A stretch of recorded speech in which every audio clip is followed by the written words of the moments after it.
Hello and welcome once again to Talking Pictures Podcast. I'm your host David and joined with me as always my co-host Brian. Brian, how are you today?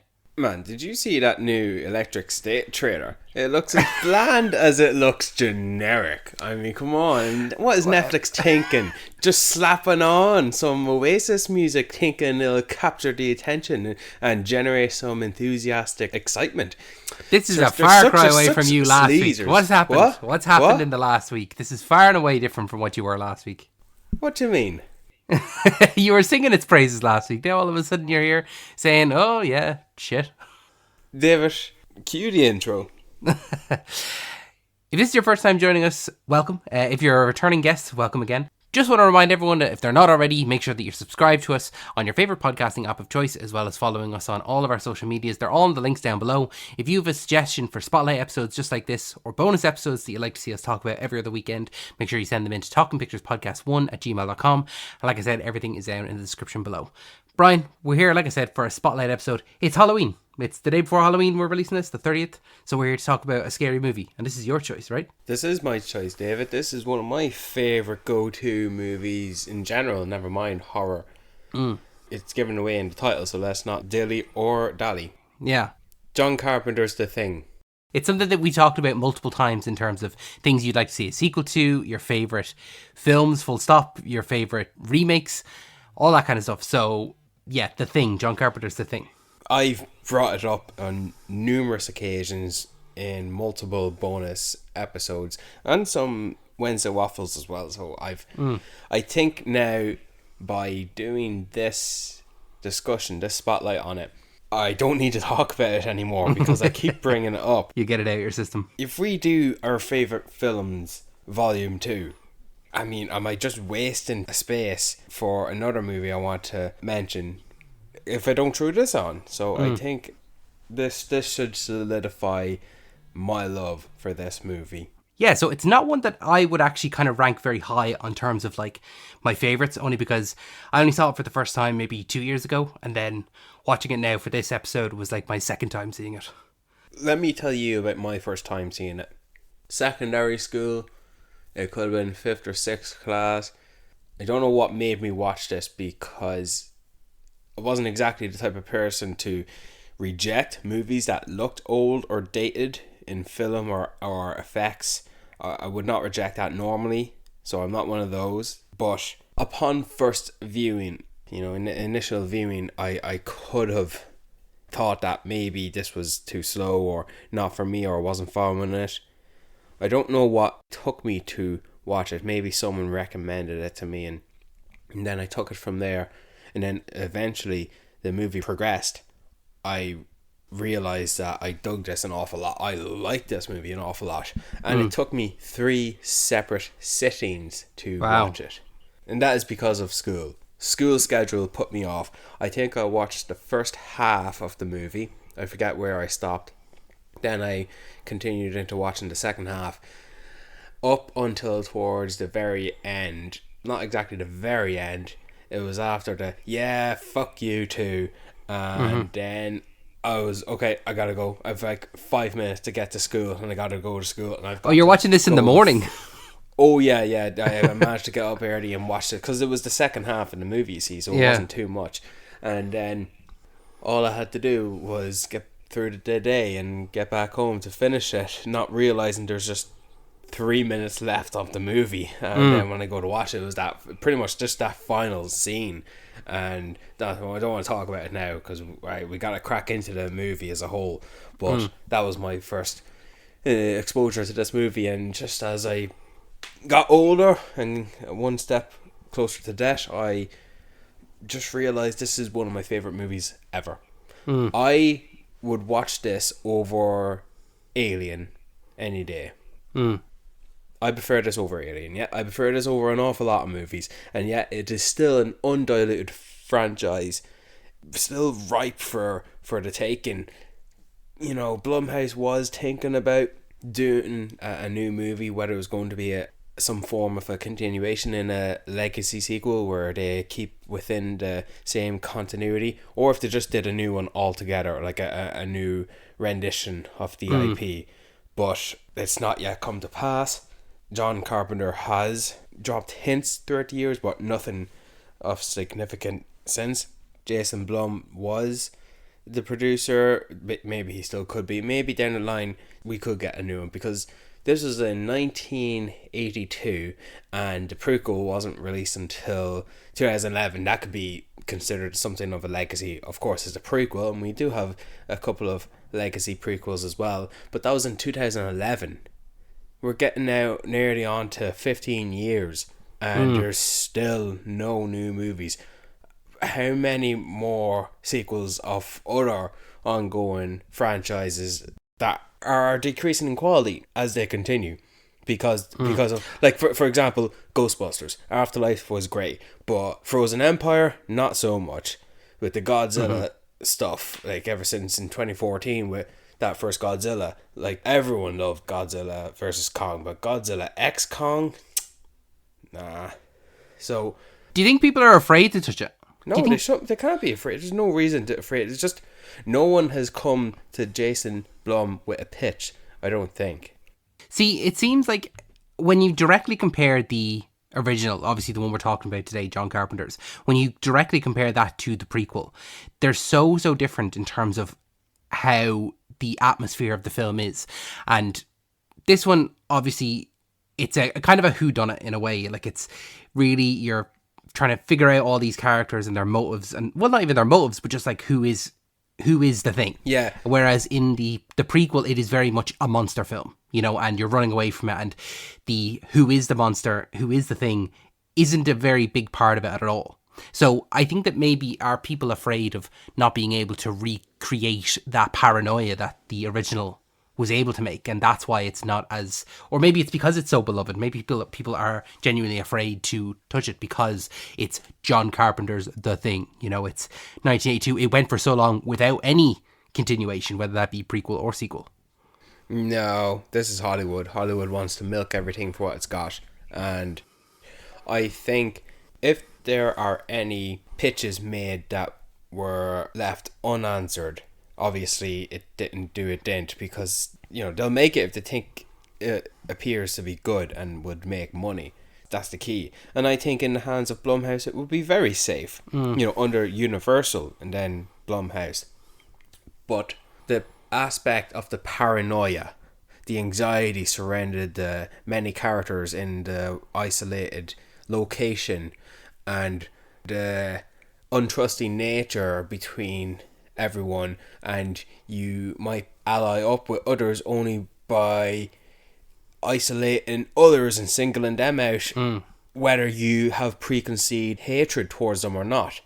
And so that whole thing in a nutshell, as I've described it, it wouldn't be hard to capture, and I think it's something you'd have to solely focus on first before you just commit to making it a monster movie like the prequel did. And so as a result, I think someone needs to come up with a pitch, with a very creative idea to capture that paranoia once again, and then you build upon that the other aspects that this movie had, such as the visual effects of the creature, or the great acting, or the interesting character choices, or the mystery and the whodunit aspect, and then of course maybe even the deaths as well, whether they could be creative or not. And then again, of course, one of the most important aspects, the location, and why everyone is stranded in this one location. So I think I might have had a bit of an idea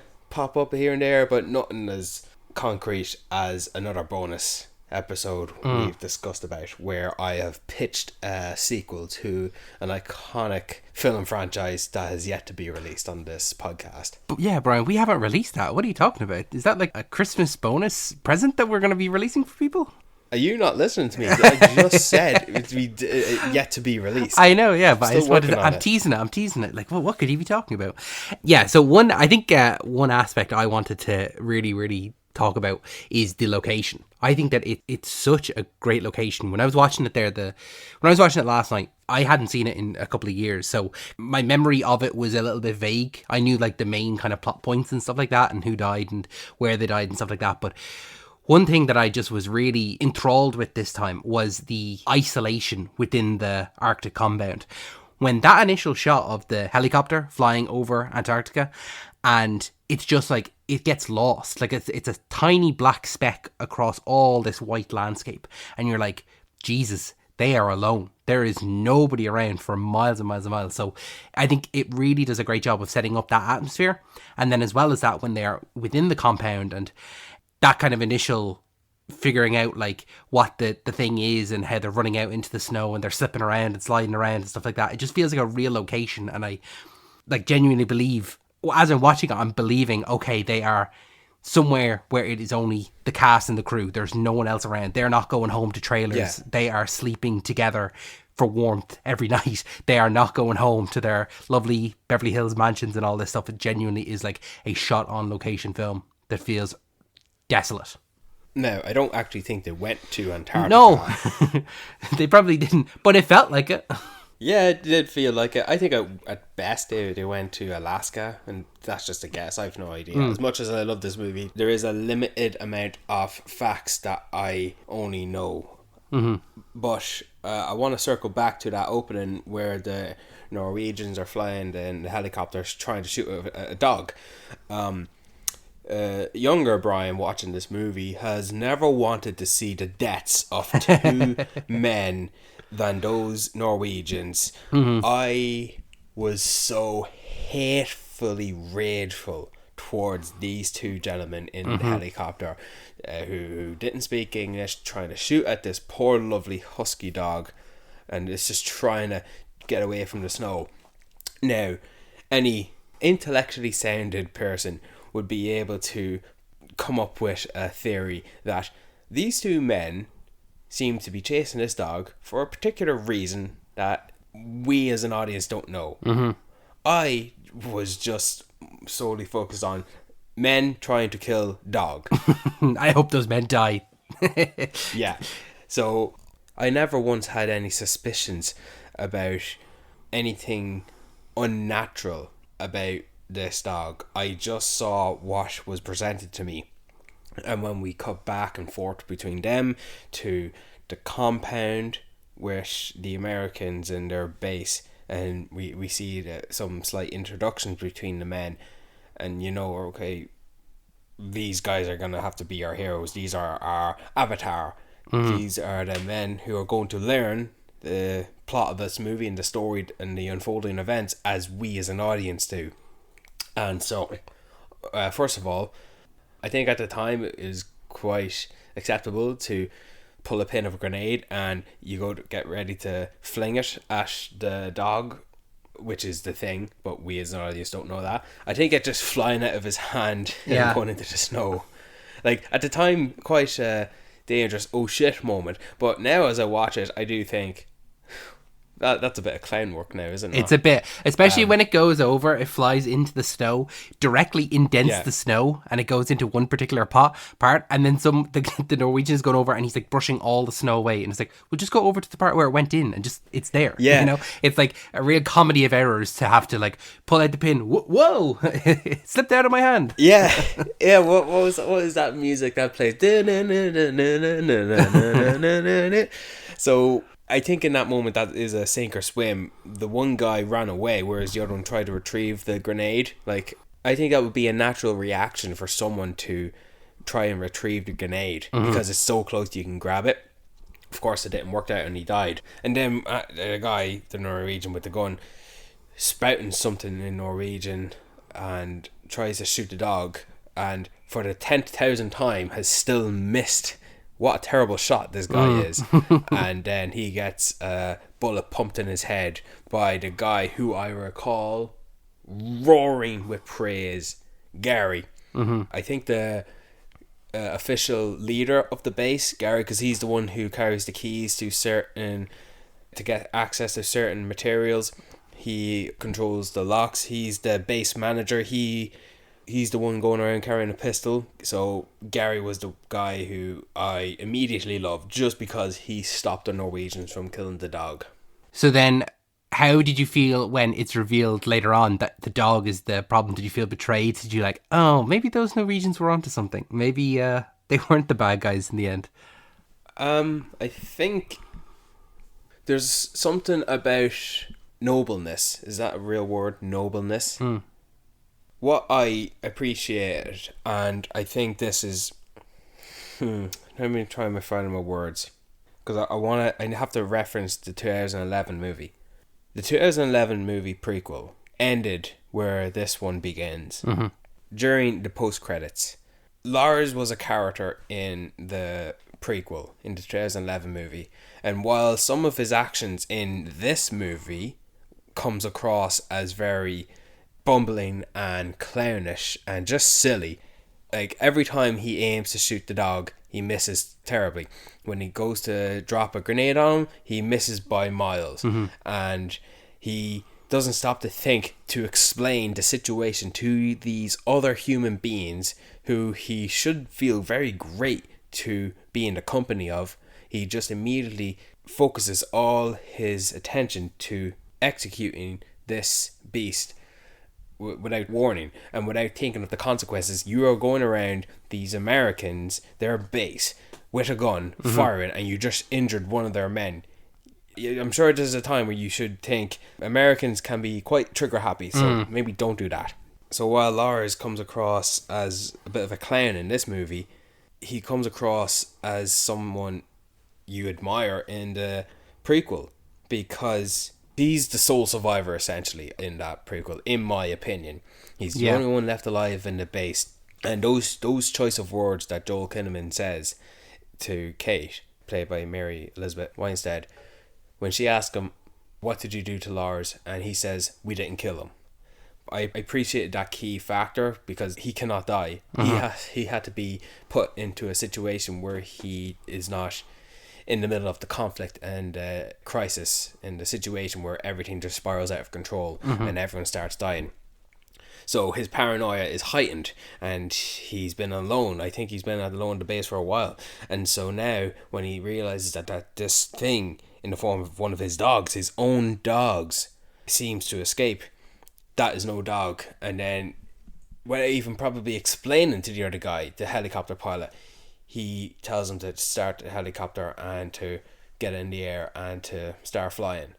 So, quite a long answer to your question, David, but when you said maybe these Norwegians were onto something, maybe these guys were not so, what was it you said, not so in the wrong, not so bad after all, we're trying to do something good.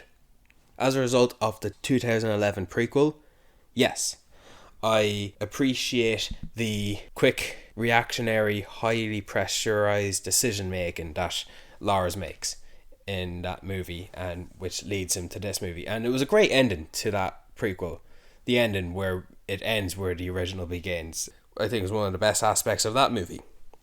But at the time, no, I wasn't thinking about maybe these Norwegians were, good guys. Like, obviously I thought, well, obviously that's the reason they were trying to kill the dog, but more so I was thinking on the fact that, so more than one dog dies in this movie. Something I still don't tolerate. I'm okay with the John Wick dog death because it sets off the entire franchise. And I do appreciate a guy going to kill thousands because his dog was killed. So I think to this day I still don't really watch that scene where the thing tries to imitate the rest of the dogs, because I think I mute it. Maybe I look away. Yeah, I definitely mute it. I don't watch that. It's the only scene I don't watch because I just don't like to watch those things on TV. That's fair. That's fair. It. Yeah. Well, when I was watching it, I was very, very impressed with, first of all, how well trained that dog was. Because the dog, it just absolutely followed your man in.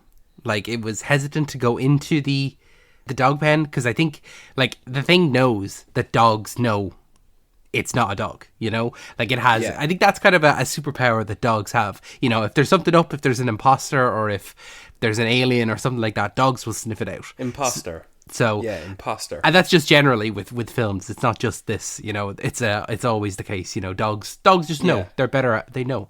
So that dog, when it goes in and it just walks in and slowly sits down, and then it's not there for very long before all of a sudden it just starts going crazy and the thing comes out, and it doesn't hold back. It doesn't really linger, I think, on the slow transformation or anything like that. It's just all of a sudden bam, here it is. Okay, the Yeah. dog is the thing, and it's taken over these other dogs, and it's.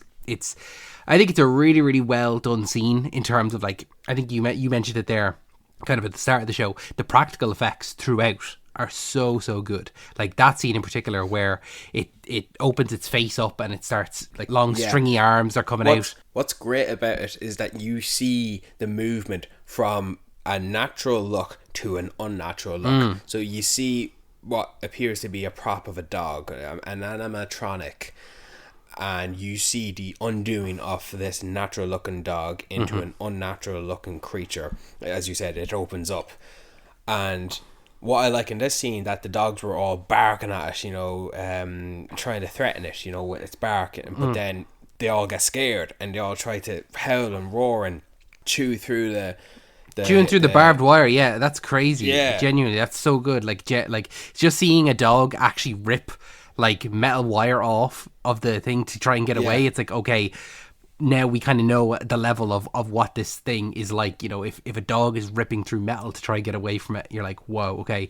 The way it's spraying, like, that kind of, like, I don't know what it is, some kind of liquid, or it's blood. It's not even blood or acid or anything. It's just something is spraying around the dogs. Like, it's crazy. It's just something it does. I don't think much of it. There's a lot of things that happen in this movie that the thing does that you don't really need to be told. No, it's so mysterious. Explanation. Yeah, I think the one aspect of it that throughout the film that I thought was crazy is we never see the thing in its natural form. We never see, like, what it looks like. It's always assimilating and it's always taken over. Well, here's the thing, David. In one of the notes that the character's Blair, in his notes, he says it could have imitated 1,000 creatures on 1,000 planets. So, in my opinion, whatever true form this thing has, it's long gone. Yeah. It probably belongs to a deceased species. For all we know, the true form of this thing could just be a parasite. Yeah. Like a microorganism virus that just, with each imitation, it grows and grows and grows until a fully organic biological being that may look like nothing more than an animalistic creature, but it is intellectually sharp and smart and intelligent because it conquered space travel. The movie opens with its ship crash landing to Earth, and what I like the prequel does is that it abandoned the ship because it was injured. And the characters in that movie, 2 characters, were staring at a board of pictures and whatnot, and they were discussing, I wonder why it abandoned the ship for if it was dying. And I don't know, maybe it was trying to get help. And we, a fan of this original movie, we can say to each other, we know why it was leaving the ship. It was trying to find another creature to imitate because the current imitation it was dying. So back to the dogs, I like that there was no hesitation there, that once Clark, the dog carer in this compound, in this base, slowly and hesitantly goes to suss it out, and I like that the dogs immediately just charge out at him and just run away. 2 of them escape, thank God, thank be to Jesus. And then he shuts the gate closed and locks it, and then I like in this one scene that Kurt Russell's character McGrady, he goes to retrieve a beer from the fridge and he hears something that I think was the dogs just howling, and then he presses the alarm and gets all the attention of the guys. And I like that everyone comes together and all witness this at once. This isn't a movie where one character and they're trying to convince each other. Yeah, everyone witnesses it, and that's when everyone comes together. And I like that McGrady, who might not be a leader but has leadership qualities and is a one-man department, being the helicopter pilot, he is able to order someone like Childs, who I believe has some adversarial traits to each other. You believe no matter what that these 2 guys, don't put them in a room because they definitely won't get along. And that is showcased throughout, that McGrady asks Childs to bring the flamethrower. That, okay, cool, Charles getting fucking flamethrower here, and he burns the thing, and then that's when they do the autopsy, and And what I appreciated in this recent viewing of this 1982 movie, is the autopsy that these guys do of the original creature that they retrieve from the Norwegian base, and then again this imitation of the dogs. I I tend really not to enjoy guts and gory scenery. Even though I'm a Saw fan, I still don't really like talking about it. I can watch it, and maybe I like to watch it privately and not with an audience. But in this movie, I think I appreciate it just on the practical effects alone. Yeah. When Blair's going through the thing and he's trying to, like he's really audible about it. He's like, this is rotten. What are they making me do this for? Yeah. No, but that's his job. Yeah, I just, back to the point that you made there, I'm really, really glad that this isn't a film where, like you said, one person sees it and then they're trying to convince everyone else, and in that time people are dying and stuff like that. It's very much, because the film has so much to do and it has so many characters as well. There's no point in trying to convince everyone. Let's just put everyone there, let's all see it, and then we know what we're dealing with. Well, not even that we know what we're dealing with, but there is something wrong, and so that way everyone's on board, and that way everyone can play into this conspiracy of who is a thing and who is a real person. But you're right, that scene then when he is doing the autopsy, like, it is great because he doesn't know what he's looking at either, because he pulls it all out and he's like, no, it's like normal, like intestines, stomach, lungs, heart, like it's a fully normal set of biology. And then when he gets to the second one as well, he's like, what is this? Ugh. He's like really audibly, like, he hates doing it, he hates having to look at this. And they didn't need to do it the second time, but really to kind of just hammer it home, like, that these guys are, that they're not just there for the purpose of the movie, that they are there, whether the thing had turned up or not, they still would have been there, and so this guy is the doctor, so naturally he would do these things, and it just gives let me talk to you realness to the world. Sorry, I really just interrupted you there, but this is a point I really like to make, and this is something I've given a bit of thought to, right? So I'm on the Wikipedias, right? And this is 12 angry men, right? 12 men in the compound. 12 cold men, yeah. 12 cold men. And every person is there for a reason.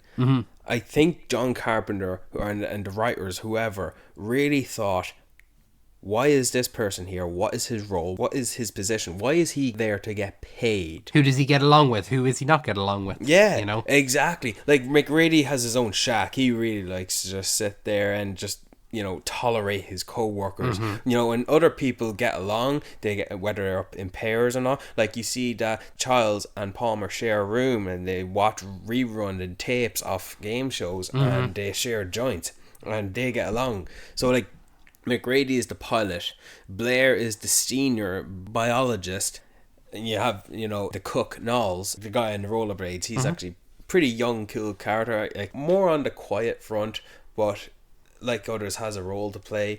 Charles is the chief mechanic, and Palmer, the guy who he shares the room with, is also a mechanic, but he's credited as the assistant mechanic. Norris is a geologist, and Bennings is a meteorologist. Clark, we know, is the dog handler. Fuchs is an assistant biologist to Blair, which he, in the movie Black Hair, the glasses, who goes to McGrady, he seems to be the next guy who seems to be more informed of some very important facts in relation to this thing. Gary is the station commander, so that's why he carries the gun, and still the MVP in my opinion, who saved the dog from being killed by the Norwegians. Yeah. And then the great classic one, Windows, the radio operator. So everyone here is there for a reason. They're paid by whatever parent company to station them there and do whatever work, and at the end of the day, it doesn't matter what work they're doing. I couldn't tell you what work these men are doing in Antarctica, and it doesn't matter. They're there and that's it. And the prequel has, like, I think 14 or 16 characters in their station base, and it was a great idea to get Norwegian actors to play Norwegian characters at a Norwegian base as established in this movie, but at the end of the day, they still force down like 5 or 6 American actors to play American characters. Just automatically. But all these roles and professions that these people have, they're essential to why they're there, and even the prequel did the same as well. They just upped the ante with more positions, more cannon fodder, more red shirts. Yeah, I'm glad that the cast is so wide and so varied as well, because it gives an opportunity for so much mystery. Because if it had just been a group of 6 people, like realistically, that's only 5 deaths if we're leaving one character alive. And obviously with the ending of this, we have 2 characters left alive. Like, that's not very many deaths. But having so many characters in it, and it feels like a real base, it gives opportunity for multiple different deaths, whether that be by the thing or by consequence of the actual human characters not knowing. Because I think that's something that you want as well, is the paranoia gets to such a level that a character is murdered, whether it's not by the thing. He's killed by McCready, shot in the head. He kills the dog handler. Yeah, so that's the level of paranoia that we've gone to, is that it's no longer just like, oh, it's going to get us, it's going to get us. It's like, no, we're actively killing each other now to try and stop it. Yeah.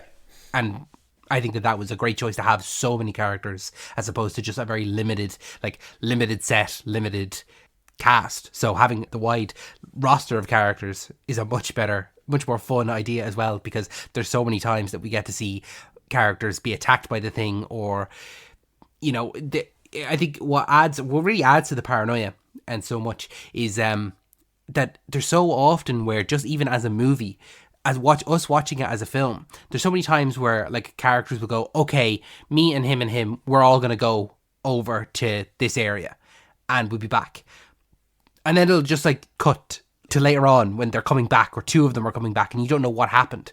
So we as an audience, we never know who the thing is either. Yeah, so I thought this movie was doing a bit of a creative job where it might even try to convince you that McGrady could be the thing. Because even though he's the main character, there are still many moments throughout this movie where it fades to black and some periods of time has happened and you don't know what happened. So not only that part where McGrady and Knowles go to check out his shack because the light was left on, windows goes back, and then fade to black. By the way, what a great creepy factor. What an atmosphere. Yeah. That McGrady says, why the hell for are we going to check out your shack? Because when I left it, I didn't leave the light on. And it just cuts to a shot of the shack with the light on. So someone has been there. It really echoes that there is movement around the base. There's a geography to it. Yeah. Yeah, but not just that. The unsettling nature that there is some monstrosity going around, like there's someone going around making foul play behind the backs, and that no one knows who's doing what. And so I like that a bit of time has faded away, we cut back, and Knowles has already abandoned McGrady, and so now we're seeing all the other guys, bar the main character, try to conjure a plan to attack McGrady because they think he's the thing. And of course, Charles being hot-headed, we've already come to an understanding that he and McGrady seem to be at odds at times. 2 alphas in the room, Charles being hot-headed, he'd be quick to anger and probably would throw a punch, whereas McGrady would be more calculated and would be more strategic. I would believe McGrady would be... I would believe both guys would serve in the military, but Charles would be more reactionary, whereas McGrady would be more calculated. And so, even though there's still a chance that, Windows says to Charles, what if we're wrong about him? And Charles just says, well, then we're wrong. And when I first watched that scene, I actually didn't realise what that meant. And I had to think about it for a second. What did he mean by, well, then we're wrong? Well, yeah, you'll be wrong, but he'll be human, and if you kill him, you just kill the human. Oh, and then I got it. It's just his... The anxiety and the paranoia, and then again a little bit of his ego is just creeping through, and his fight for survival is coming down to by any means necessary. And so back to the excess characters, and that you said, well, what if there was 6 people in this movie? Well, let me throw you this. There are 7 characters in Alien. Think about the first death to the last death in that movie, and then continue on to the sole survivor, right? It has strong pacing, of course, and so long as there are like maybe 4 or 5 characters, you feel like everything's grand, everything's safe. But at the end of the day, with good pacing, you don't realize until it's too late, holy shit, we're down to like 3 people. holy shit, we're down to the sole survivor. Yeah. What the Thing does here with 12 characters, you know, when Bennings is the first to go and then they burn him, and then they isolate Blair, and then the next guy to go was Fuchs, who died off screen and you don't know what happened to him. He went to seek out who was walking and roaming in the dark, and someone was doing it, and obviously it was someone who was not human, because Fuchs went to go ask who goes there, and they didn't respond. And so did Fuchs burn himself or did he not? Who knows? Don't know. And now all of a sudden we're gone from 12 to 10. And then on we go, and we're down to like 8, and then we're down to 6, and then before you know it, after I think into the start of the third act, we are down to 4 characters plus Blair, who is locked away in one of the sheds. And then I think at the end of the day, when you watch this movie, the frantic pacing of the character deaths throughout this movie is done so well, because some of them are done off screen, isolated, singled out, and then there are others that are killed together. Yeah. We have character deaths paired together. So the first pairing of deaths, of course, is Norris being revealed that he is the Thing, and the classic, iconic, I think this would be a gif as well, where his entire stomach just opens up. It's brilliant. It's great. And the doctor's arms. It's what's great is that the doctor trying to save this guy's life, his friend's life, because the stomach opens up, the arms sink through the thing and it rips him off. Oh, Jesus! And you, automatically, right, just like a chest burster coming out of you in an Alien, when someone is revealed to be the Thing, that's a character automatically ticked off the roster. You know, that scene under the death, you know, and yeah. No, that scene I think is just great as well, because it also shows off that the Thing isn't just an animalistic monster. Like, it is kind of in a way playing with its food, you know, like, because it's there as your man, and it fakes having a heart attack, you know, and then goes and gets up and waits until he's defibrillated and then attacks, you know, then eats him. You know, he's kind of playing with this food as well. Here's a thing, right? And I'm not saying the word thing to, you know, play puns. Thing is a commonly used word in everyday situations. So I'm not trying to, you know. It's okay. You don't have to explain that you're not making a pun. Just go for it. Here's the thing. So the thing about this creature, all right? In other words, the thing about the Thing. You don't actually know the story. Because of the mystery surrounding it, because we don't know anything about it, we don't know. Well, we can obviously guess, right, that when this creature attacks you, it turns into you by absorbing you. So if character A is the Thing and character B is the human, character A absorbs character B, and character A becomes character B, right? So what was 2 separate entities becomes 1, because one takes over the other, right? So obviously this one now entity, what character A appears to be character B, does character B know it's the creature? Yeah, that's a good question. Or does it hide inside, in plain sight, and allow character B to roam around as if, I feel a little sick, but I guess I'm okay. And now I'm just going to go around and hopefully this thing doesn't get me, and I'm going to help my co-workers through this mist of paranoia to capture this thing. So when essentially Norris is going around doing the things he's doing, right? And then he takes off the flamethrower or takes off something, and he feels a bit of pain. And then he tries to attack McGrady, and then he feigns a heart attack. Is that the Thing doing that intentionally, on purpose, so it can be in a better position to attack? Or is that Norris actually having a heart attack? Yeah. Because he does not realize that the Thing has already absorbed him, and he's actually having a heart attack, and that's when the Thing is going to come out.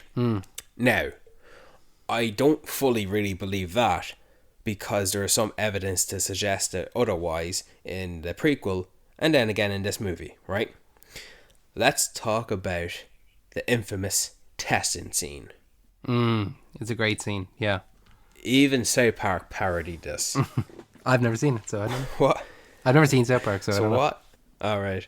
Well, so what I like about this is that they already established that they were going to do a test. They were going to mix normal blood with contaminated blood, see if there's a reaction.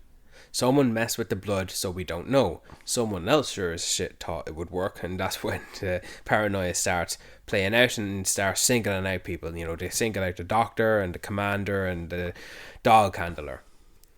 So McGrady threatening to blow up the entire base with dynamite because they all think he's the thing. Well, McGarry's going to stand his ground. He's going to fight for his life, and he claims he's human, but he has to convince everyone else. So what is he going to do?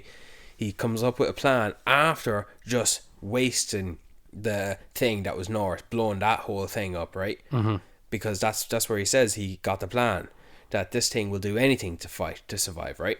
So then he has an idea to cut blood from each individual member still left alive, you know? We're stacking down the numbers now from 12 to whatever, 7? Yeah.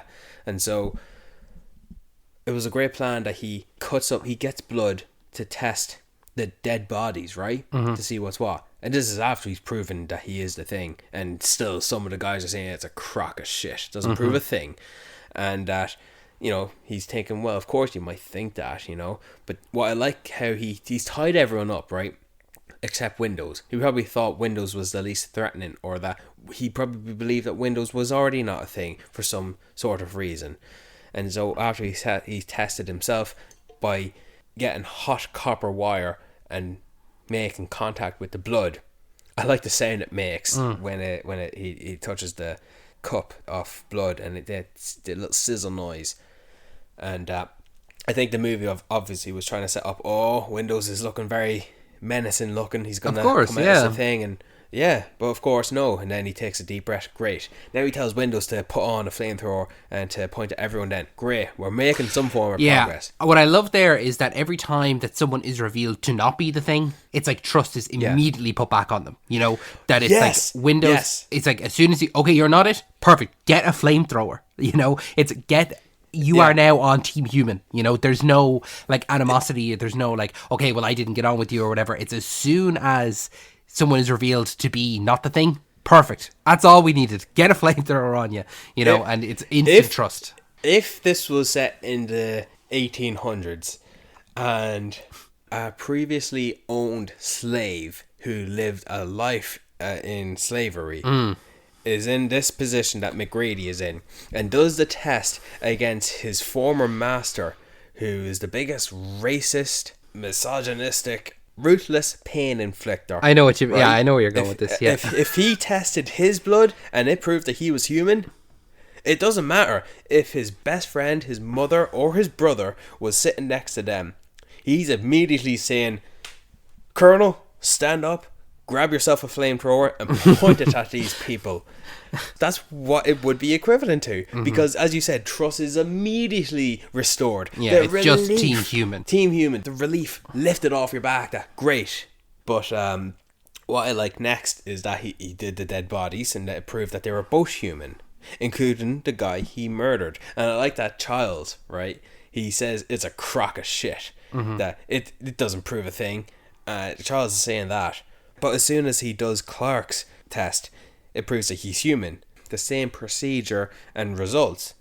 Charles immediately says, so Clark was human then. Guess that make you a murderer, don't it? So he's like being a little, bitch, shifting his opinion back and forth that this test doesn't do a thing, to then, well, this test obviously proves that you just murdered a man. So Charles is just being a little dickhead throughout the movie, no matter what. And he's played brilliantly by Keith David. A young Keith David, yeah, no, absolutely. A young Keith David. Well, everyone's young in this, but I suppose, a young Keith David and a young Kurt Russell, as we know, because they're the two famous guys we know from this movie, or that we know in our lifetime. And then what happens next is he goes to Palmer now, and then you see a shot of Palmer just sitting idle, like making a little face. I guess I better prepare myself to come out as the thing. Is the thing thinking that, or is that Palmer just sitting there thinking, well, surely it's going to prove I'm human. Yeah. Because we don't know.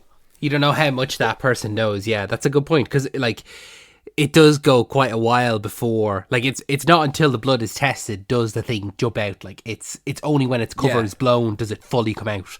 And what I really like about that is they have, all of them in that room have their suspicions that it is the leader. I can't remember his name now. I'm terrible with their names.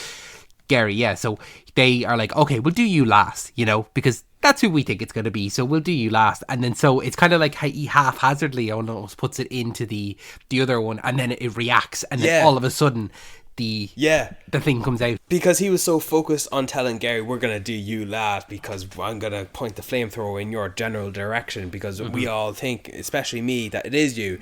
So he does do it haphazardly. And not only does the thing react in the blood, McGrady reacts as well. It's like, oh my God, what the fuck? Caught off guard. And so we as an audience probably are caught off guard as well. And what the guy sitting next to Palmer are reacting, oh shit. And then the three men are like, because they're tied to the couch, they can't do anything. He's like, get the fuck away from me. And then McGrady, of course his flamethrower is not going to go. He says, Windows, get in there and be the hero we all know you can be. Walks in, immediately stares it down, face off, and it just chomps at him. Now, as much as the practical effect of a stuffed dummy that is supposed to be Windows is just being flown around by this guy, right? If you watch this scene again, you can see that, this guy doesn't have any knees and elbows. It's just, and you can hear the audio screams of this guy. But, if you're going to, point out the flaws of that, you can also point out the flaws that Sonny in The Godfather is not touching the guy who, beat up his sister, You're looking for mistakes at that point. You're being nitpicky. Yeah, you are being nitpicky. So even though I can spot this, that, they could have done maybe a little bit of a decenter job to make this look more like an actual guy having his head shoved into the opened up head of the thing and being thrown around.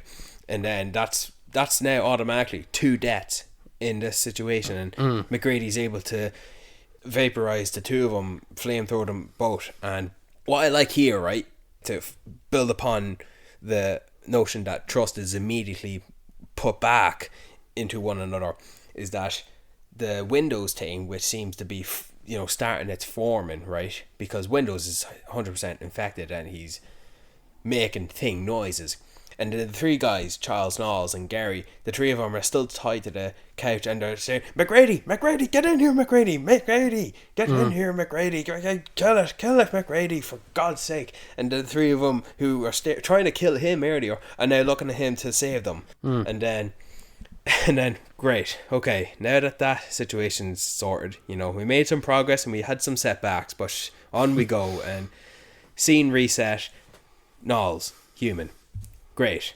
He's the next Windows to Knowles, don't fuck this up now. Any false movement, blast him.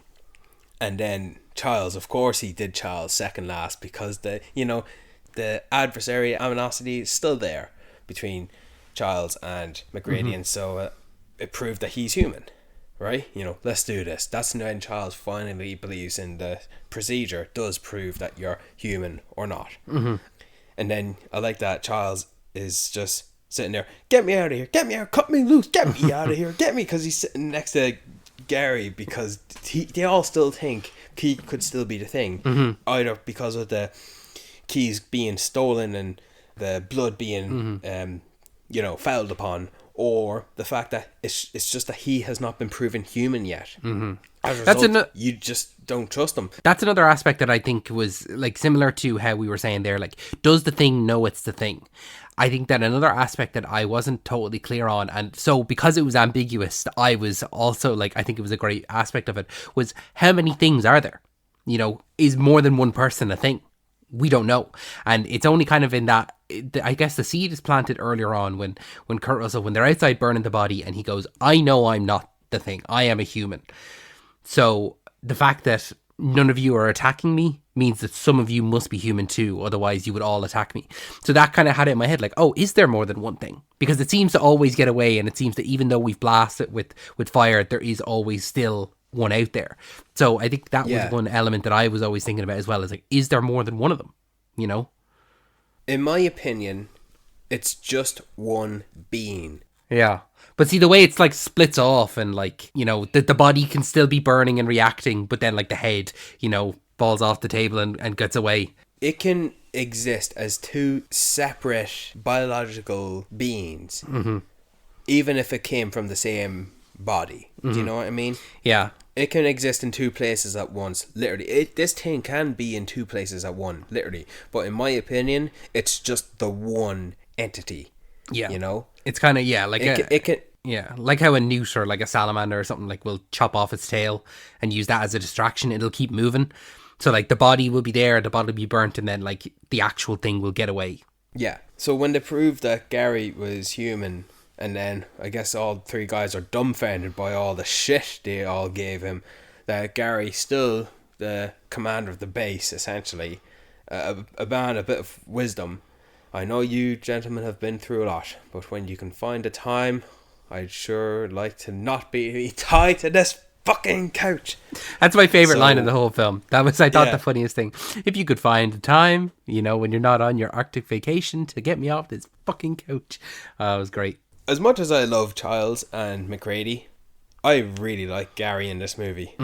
It's not about anything funny he does or anything wise he does. I think I just like him as a character. And I like that out of all the characters they decided to write out of the script based on their deaths in the period of the film, that he was one of the last to go. You know? Because now we started this movie at 12. Now we're at 4 plus Blair.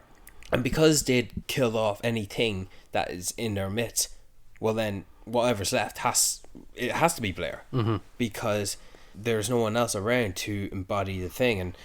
And so I think it's natural that, well, of course we have to automatically assume, because it's not proven that he is human, that he is the thing. And I like that, now we're in the final moments, that I like the camera act of this, that we see McGrady's POV coming up to Charles standing at the door or by the window, and he says, Charles, we're going to go give Blair the test. If he comes back here and we're not with him, blast him. I like that Charles was the one that was there, that, you know, Charles can lead the team, but so can McGrady, so, you know, keep them separate. And I think based on the choices of the fates of the characters, that they did the right choice to have Charles needs to not be with the rest of the group for this story to conclude, and that Blair had already escaped somehow, and that, okay, I guess this thing in the form of Blair was building a spaceship underneath the shack. Yeah, That's a fact that, yeah. Let me just say that's something that I don't really think too much of. It's not really something part of the story that I feel invested in. I don't think anything much of that. Yeah, okay, it was something that was in the script, that it was trying to build a spaceship based on all the mechanical, man-made machinery parts. Okay, sure, yeah. At the end of the day, it's just a scene that is spoken quite quickly of, and you can really blink and miss it. If they didn't go down there and see the spaceship, and they just go see that Blair is not where he should be, and then Knowles sees that what he believes is Childs leave the base, and then now the power is shut out of the base and the whole base is dark, and now cue the music. That fucking iconic, classic, simple note music played beautifully at the start to create an eerie, ominous atmosphere.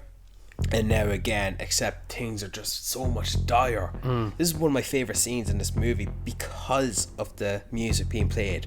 But even so, now that these three guys, Knowles, Gary and McGrady, that they've now come to an understanding that this thing wants to freeze now because it has no other way of escape. It wants to freeze and wait for the rescue team because it can survive being frozen. It can survive the cold, but it can't the fire. They've realized that the answer is fire. That seems to be the thing that always gets it. Whereas freezing it is absolutely fine. It doesn't mind that, you know. It can wait, because like that was something that we found out kind of in was it in this film? Was that they said like it could have been down there for 100,000 years. You know, or was Yes, that? they Yeah, said it in this movie. you know, that's so it's already waited. What's another 100,000 years for it? You know, we don't know its lifespan or anything like that. Like, it can just wait until someone else finds it. Yeah, and so McGrady probably instills the fact that we're not getting out here alive, so maybe we'll just warm up things around here. And that's it, all out. Start making cocktails, plow through the building, start blowing shit up. I like this is another sequence that I appreciated as well in terms of directing, is that we're following two like tracking shots, them going down the hall, and every doorway they pass smash something in there to make a fire. And then we see the other POV of that hallway, and we see the thing blow up in that room, and then just everything just starts blowing up. They start blowing up all their food supply as well. So like, they're committing to this. They are committing to destroying this thing at the cost of their own lives. They are now doing the thing that the Norwegians were doing at the start of this movie. Yeah. Oh, that's very poetic, I know. Thank you for acknowledging that, David. Sorry. I got a text. Hold on, give me 1 second. No, you're absolutely right, because they have resigned themselves to the fact that they're not getting out of it alive. They've decided, like, okay, at the end of the day, it's also, you know, the whole world. So they're right to, and the fact that they've committed to that, you know, that they're destroying all of their food supply, they're destroying everything, just anything that they can get setting on fire, they go for it, you know, because they've accepted it. They're gone. Then they've no means to get out of there. There's no means of transport. They can't wait for the rescue team. That's it, gone. And I think it wouldn't be a normal horror movie if all three of them survived, because when they get down to the basement and they separate, that's when Blair comes in, you know, attacks Gary, and okay, guess that had to happen. But here's another interesting one, is when Knowles goes towards the empty area down the hallway, and then McGrady goes to check out what happened. You know, how are you getting on down there? And I like the way he takes off his hood. It's like, take off the hood, but the hood is so big, you know, it's still covering the back of his head, because he's still wearing the hat as well, the big massive cowboy hat, and Knowles is missing. What happened there?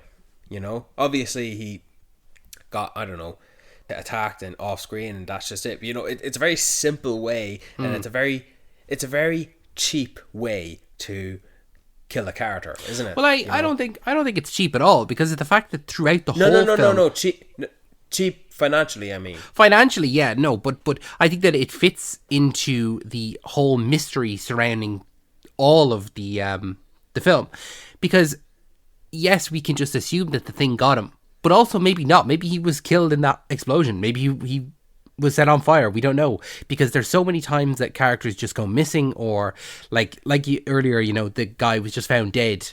He had burned himself. We don't know if he was burned himself, and characters just go missing and they die. And I think that just fits throughout the whole thing, is we never get a clear answer on where he is. Maybe he died in the explosion. I think that it fits. Not every, because it's a mystery, not everything has to be answered. And I think that's kind of around the ending as well. That's not answered. We'll talk about that in a minute. But I think that it perfectly fits throughout, you know, that we don't have an answer to every single person's death. It's not a clear cut, this is what happened, here was the consequence, this is what happened, here's the consequence. So I think that it was financially cheap, but I think it was it fit the theme. You know, with this thing now emerging from the ground and taking away the detonator to ignite the explosion, and it comes out as, you know, it has a big monster jaw coming out of the side of a human face. If you really look at the creature design, you can see that is a person's face, obviously discolored and disfigured, but that is a big jaw coming out of the side as well, you know. Yeah, really it's the full amalgamation of everything that we've seen. It has like parts of the dog, it has parts of like almost everyone that we've seen, probably, you know, that it's just it's the full monstrous form when it's in that final confrontation. Yeah, but nowhere close its original form. And so cue the fuck you too. What a great final line to just simplify the fact that I'm going to blow the absolute shit out of you.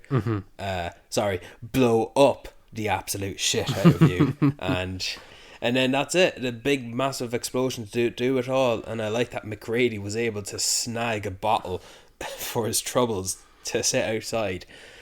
And then Now, it was actually, I was after the scene that, he blew up the monster, that I had to, have to go to school now.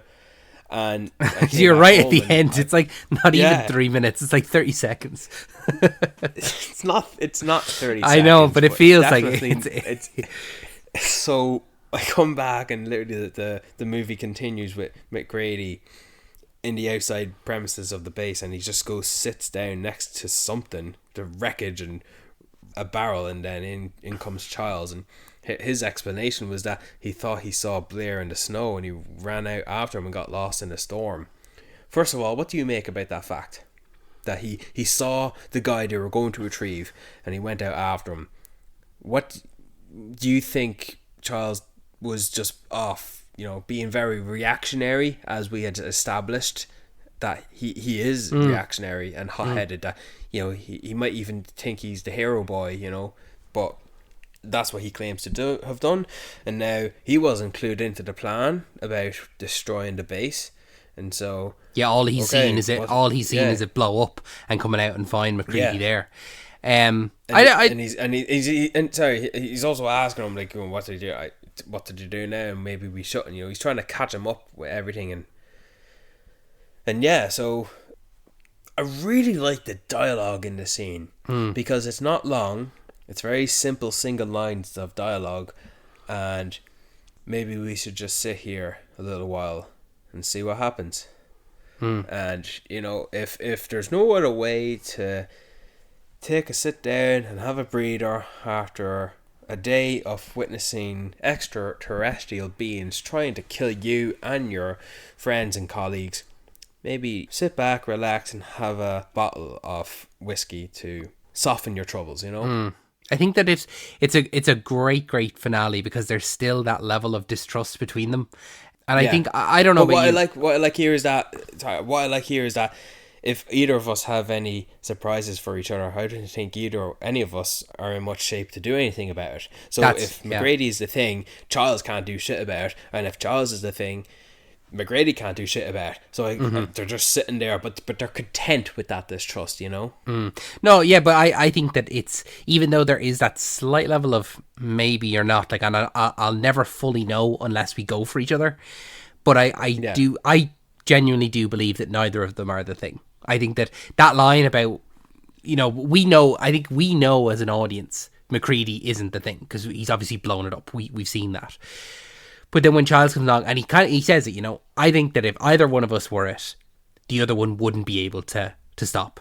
And I think that because he sits down with them and they share a drink, that neither of them are the thing. I think that they're both themselves. That's how I like to go away from the film. Now, first of all, I agree with you 100%. No contradiction otherwise. I watched that final scene with the belief in myself that Charles is not the thing. That they are both human and they are both just sitting down and it ends like that. I don't believe that McGarry handed Charles a bottle of gasoline or the remains of what you make of a molotov cocktail, and that because Charles, if he is the thing, doesn't have a clue what alcohol tastes, and he goes yeah, and he smiles as well. And McGrady just sits there and smiles as well, but he doesn't just smile, he leans his head against the barrel he's next to, as if you just drank that, which is obviously not alcohol, but you drank it anyway. So if he just leans in with that fact, I was like, okay, I'm gonna go to sleep now, when he has just proven to himself secretly, unbeknownst to the child's thing, that he knows he's not human, but he's just gonna sit there and daze away to sleep anyway, without maybe even thinking thoroughly through the consequences of that. Because if he freezes, well, then the plan fails anyway. And yes, I know he says he's not in much shape to do anything about it, but I think just myself personally, and as yourself has said, I don't believe that either of them are the thing. And the movie ends. I don't actually think about that they die. I don't think that they sit there and freeze to death. I don't sit there that the fire catches up to them and burns them. I don't think about that at all. In my opinion, the movie just ends with the two of them distrusting each other slightly as adversaries, even though they could have now respect for one another because of their shared traumatic experience, sharing a drink and just reflecting. Yeah. That's it. That's how I take it too. Absolutely. That's how I finish off the film. Have you any final thoughts? Just because we're going to have to wrap this up now. I would love a legacy sequel. I would love that the rescue team, as once or twice mentioned, that would be coming to the base in Antarctica. How they come, I don't know. Do they come in a ship? Do they come from another base? Do they come from sort of airport? I don't know. What I do know is I would like a sequel where the rescue team come, we follow a new set of characters, and we see that one of the characters is obviously infected by the blood that escaped in the testing scene. Because remember, the thing reacted and the thing, and then we have a shot of the blood escaping. In my opinion, we never see that blood again and it got nowhere. And so I think if that blood remained, if it froze and then thawed out when the rescue team came, it infects one of the research team and boom, you got yourself another isolated situation of characters where we get to see history repeat itself. Obviously, you have to write it good as established. You can't just make it a creature feature. And I think if you really wanted to go 190 for it, cast Wyatt Russell as RJ McGrady. Oh yeah, that would be good. I think we saw that obviously take place with Monarch, Legacy of the Monsters, the two of them, Kurt Russell and Wyatt Russell, playing the same character. That would be an interesting choice, absolutely. Yeah, I think that he does look, Wyatt Russell, watching Kurt Russell in this, I was kind of seeing Wyatt Russell a lot. Like, they do look quite alike at this age, Yeah. So I'm thinking maybe if they did a sequel with the rescue team and if they retrieved the bodies, and in my opinion Childs would die, he would freeze to death, but McGrady is just about rescued in time. Maybe he's in a coma and he may not even have to be the main character. He can be like an important character from the halfway point when he wakes up during the middle of the crisis, and then he's back in this shit and he's the one with all the facts and all the knowledge. And so he's the one to provide all the things you need to do to survive to our main character of that movie, who would be our avatar for us. So that's my last final note for this thing. What about you? Anything else?